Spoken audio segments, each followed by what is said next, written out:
దీక్షకి కాలపరిమితి ఉండదు.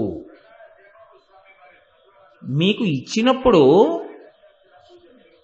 ఏదో ఒక 40 రోజులు మండల దీక్ష అని ఎందుకు ఇస్తారంటే, దానికి మీరు అలవాటై మీరు అలా చెయ్యడంలో సుస్థిరత్వాన్ని పొందడానికి, గురువుగారితో కలిసి తిరిగి గురువుగారిని ప్రశ్నలు వేసి ఆచార్యుడి దగ్గర మీరు అన్నీ తెలుసుకుని బాగా ఊంచుకోవడానికి కావలసినటువంటి వ్యవస్థకి 40 రోజులు మండలం.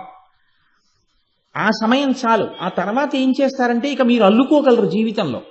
అంతేకాని 40 రోజుల దీక్ష అంటే దాని ఉద్దేశం 41వ రోజున మీరు చెయ్యక్కర్లేదని కాదు.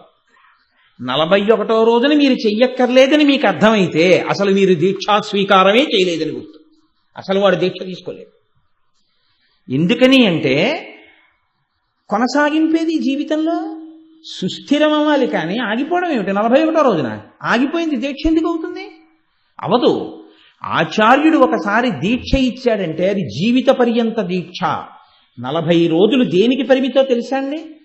ఆయనతో కలిసి మీరు తిరిగినటువంటి అవధి 40 రోజులు, ఆయన దగ్గర మీరు నేర్చుకున్నది 40 రోజులు, మీకు ఆచార్యుడు అందుబాటులోకి వచ్చింది 40 రోజులు. ఆ తర్వాత ఆచార్యుడు మీకు అందుబాటులో ఉండొచ్చు, వేరొకరికి అందుబాటులో ఉండొచ్చు, కానీ ఆ అందుకున్నది మాత్రం ఇంకా మీరు ఊంచేసుకుంటారు. ఇక మీరు బయటికి రాలేరు.